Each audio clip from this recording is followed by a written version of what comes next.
آزاد کشمیر میں حکومت سازی کے لیے مسلم لیگ نون کی قیادت میں مشاورت، وزیر اعظم آزاد کشمیر کی نامزدگی کا فیصلہ کر لیا گیا۔ نواز شریف نے گورنر ہاؤس بری میں خواتین کی مخصوص نشستوں کی امیدواروں کے انٹرویوز مکمل کر لیے۔ خواتین کی مخصوص نشستوں کے لیے مریم ادریس، مسز راجہ عابد، مریم کشمیری، ناصرہ سدوزئی، ماریہ ترانہ، سہرش قمر اور نثارہ عباسی کے انٹرویوز۔ اوورسیز نشست کے لیے مسلم لیگ نون برطانیہ کے صدر عبدالرحمن ارائی مضبوط امیدوار، سعودی عرب سے حاجی احسان دانش، امریکہ سے مرزا تنویر جلال اور جاوید اقبال کے نام پر بھی غور کیا گیا۔ علماء اور مشائخ کی مخصوص نشست کے لیے پیر مذہب کا نام زیر غور، ٹیکنوکریٹ نشست پر بیرسٹر افتخار، شاداب سکندر اور محسن عزیز کے درمیان مقابلہ متوقع۔ نئی آزاد کشمیر حکومت کی کابینہ میں 12 وزراء شامل کیے جانے کا امکان۔ ابتدائی مرحلے میں 6 مشیر مقرر کیے جانے کا امکان۔ مشیر کابینہ کا حصہ نہیں ہوں گے۔ 5 ڈویژن کے 7 حلقوں میں 1 ماہ کے اندر انتخابات کرانے کا امکان۔ نامزدگیوں کا اعلان کل نواز شریف خود کریں گے۔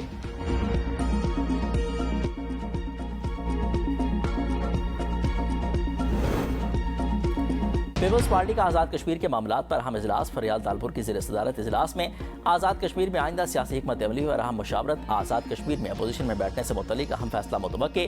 پیپلز پارٹی حکومت سازی کے عمل اور آئندہ سیاسی لاہ عمل کا جائزہ لے گی۔ 5 ڈویژن کے باقی 7 حلقوں میں جلد انتخابات کرانے پر پیپلز پارٹی اپنا دو ٹوک موقف دے گی۔ پیپلز پارٹی کا کہنا ہے 5 ڈویژن کی خالی نشستوں پر انتخابات میں تاخیر کسی صورت قابل قبول نہیں۔ مخصوص نشستوں کے لیے الیکٹورل کالج مکمل ہونا چاہیے۔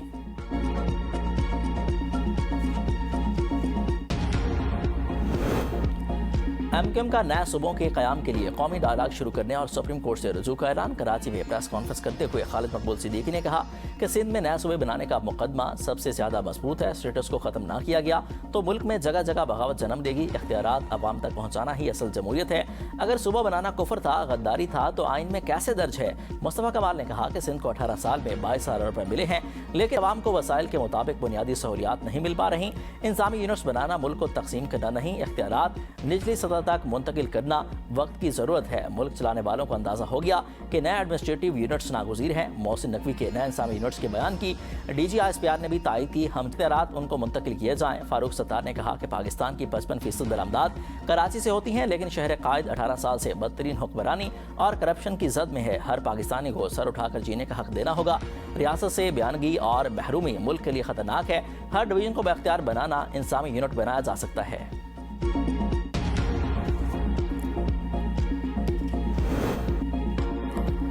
آئین میں نیا صوبے بنانے کا طریقہ کار لکھا ہوا ہے۔ گلی محلوں میں نفرت پھیلا کر ملک کو تقسیم کرنے کی اجازت نہیں دی جا سکتی۔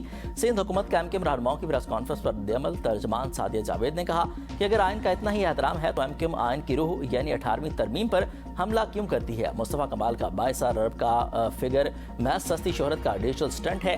جن کا اپنا کوئی سیاسی ایجنڈا نہیں، وہ آئین کے 18ویں ترمیم کو ٹارگٹ کر رہے ہیں۔ سندھ کی دھرتی کو جغرافیائی لکیروں سے بانٹنے کی خواہش کبھی پوری نہیں ہوگی۔ سعید غنی نے کہا کہ صوبہ سندھ میں نئے صوبے بنانے کا آئینی اختیار یہاں کے عوام کا ہے اور وہ جب چاہیں گے تب ہی نئے صوبے بن سکتے ہیں۔ صوبائی وزیر ناصر حسین شاہ نے کہا کہ ایم کیو ایم کی قیادت شدید ذہنی دباؤ اور سیاسی فرسٹریشن کا شکار نظر آتی ہے۔ یہ کیفیت سیاسی تنہائی اور بے بسی کی عکاسی کرتی ہے۔ انہوں نے تندیہ انداز میں کہا کہ سندھ تقسیم نہیں ہوگا، لیکن متحدہ کو تقسیم ہوتا ضرور دیکھ رہا ہوں۔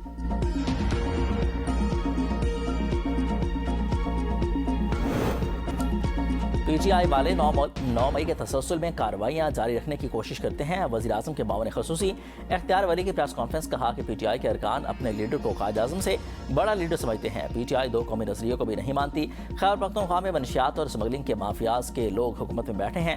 پی ٹی آئی نے پاکستان کی موٹر ویز IMF کے پاس گروی رکھی۔ نئے اور خوشحال پاکستان کے دعوے کرنے والوں کی پالیسیوں پر سوال اٹھنے چاہیے۔ پی ٹی آئی حکومت میں بدعنوانی اور سیاسی مخالفین کے خلاف ریاستی اداروں کا استعمال کیا گیا۔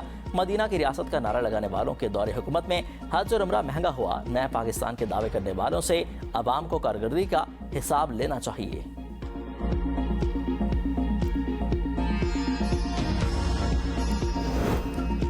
جماعت اسلامی کی مہنگائی، بجلی کے بھاری بلوں، پیٹرولیم لیوی اور حکومتی بدعنوانیوں کے خلاف احتجاجی دھرنے۔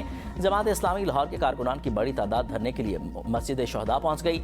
امیر جماعت اسلامی حافظ نعیم الرحمان کہتے ہیں کہ اگر حکومت نے روکا تو تحریک گھیراؤ میں بدل جائے گی۔ منعم ظفر نے کہا کہ پیٹرولیم لیوی عملی طور پر بھتہ ٹیکس ہے، عام آدمی سے مہنگائی سے پریشان ہے، بچوں کو پڑھانا مشکل ہو گیا۔